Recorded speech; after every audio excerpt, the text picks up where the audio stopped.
வேலு நாச்சியார் உங்களுக்கு தெரியுமாங்க? தமிழ்நாட்டில் வீரமங்கை அவங்க தாங்க. தமிழக வரலாற்றில் வீரத்திற்கும் தைரியத்திற்கும் அடையாளமாக விளங்கியவர் நம்முடைய ராணி வேலு நாச்சியார். இவர் சிவகங்கை மாவட்டத்தில் அரசியாக இருந்தார். சிறு வயதிலேயே அவங்க குதிரை சவாரி, வாள்வீச்சு, சிலம்பம் போன்ற கலைகளில் சிறந்து விளங்கியிருக்காங்க. பல மொழிகளையும் அவங்க பேசுவாங்களாம். அவங்க ராணியாக இருக்கும்போது நான் பிறக்கவே இல்லை. இருந்தாலும் எங்கள் அப்பா சொல்லியிருக்காங்க, வேலு நாச்சியார் சிவகங்கை மன்னர் முத்து வடுகநாத தேவரை கல்யாணம் பண்ணிக்கிட்டாங்க. சில ஆண்டுகளுக்கு பிறகு ஆங்கிலேயர் சிவகங்கை மீது போர் தொடுக்கும்போது அந்த போரில் அவர் ஹஸ்பண்டு இறந்து போயிட்டார். ஆனால் மனம் தளராத வேலு நாச்சியார் நம் நாட்டை மீட்டெடுக்கணுங்கிற குறியாக தான் இருந்தாங்க. கனவே இறந்துட்டாங்களே, நாடு போச்சு, எதை பற்றியும் கவலைப்படலை. பல ஆண்டுகள் திட்டமிட்டு படையை திரட்டி மருது பாண்டியர் சகோதரர் உதவியுடன் மீண்டும் போருக்கு தயாரானார். அப்போது வீரத்திற்கும் புத்திசாலித்தனத்திற்கும் துணை நின்றவள் வீராத்தியாகி குயிலி. பேர் எனக்கு பேர் வாயில் வரல. வீராத்தியாகி குயிலி எதிரிகளை ஆயுத கிடங்கில் தன்னை தீயிட்டு வெடிக்க செய்து ஆங்கிலேயருக்கு பெரிய இழப்பை ஏற்படுத்தினார். எவ்வளோ பெரியங்க, தன்னையே தீயிட்டு வெடிக்க செஞ்சு செத்துருக்காங்க. இப்போ யாருக்குங்க அந்த தியாகமெல்லாம் வரும்?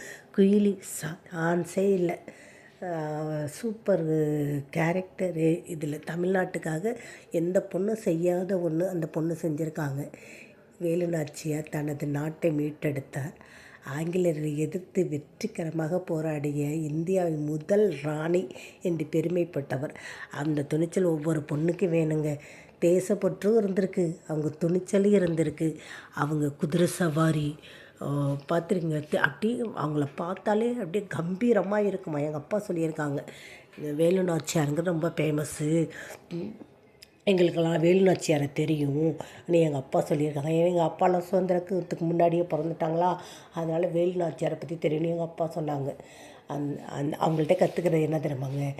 தைரியம், விடாமுயற்சி, தன்னம்பிக்கை. அந்த எந்த சவாலையும் வென்று சாதிக்க முடியும் என்பது யாருக்கிட்டையும் கற்றுக்க வேண்டாங்க. வேலு நாச்சியார் கதையை படித்தாலே போதும். நீங்கள் ஒவ்வொருத்தரும் வேலு நாச்சியார் கதையை படிங்க. அவங்க தைரியம் உங்களுக்கு ரொம்ப பிடிக்கும். அதுவும் தமிழ் பற்றில் ஒவ்வொருவரும் வேலு நாச்சியாரை பற்றி கட்டாயம் தெரிஞ்சுக்கணும். ஏன் ஆசை போல் அவங்களோட பின்பற்றினா அவங்க தைரியம், நம்ம பொண்ணு தானேன்னு நினைக்கக்கூடாது. அவங்க எப்படி நாட்டுக்காகவே போராடினாங்க. நம்ம வீட்டுக்காக போராடுறதுக்கே பயப்படுறோம். அப்படி இருக்கக்கூடாது. நாட்டுக்காக சேர்த்து நம்ம பேசணும் அப்படின்னு வேலு நாச்சியாரை பார்த்து தெரிஞ்சுக்கலாங்க. அந்த மண்ணில் பிறந்த நம்ம ஏன் கூனி குறுகணும்? யாருக்கும் பயப்படணும்? யாருக்கு வெட்கப்படணும்? யாருக்கும் பயப்பட தேவையில்லை. நம்ம தோந்து போகிற சமயத்துலலாம் நம்ம வேலு நாச்சியாரை பற்றி நினச்சிக்கணுங்க. எனக்கு கொஞ்சம் கோல்டு. ஐயோ, எனக்கு அவங்க சொல்லும்போதே நாடி நரம்பெல்லாம் அப்படி ஒரு எனர்ஜியாக இருக்குது.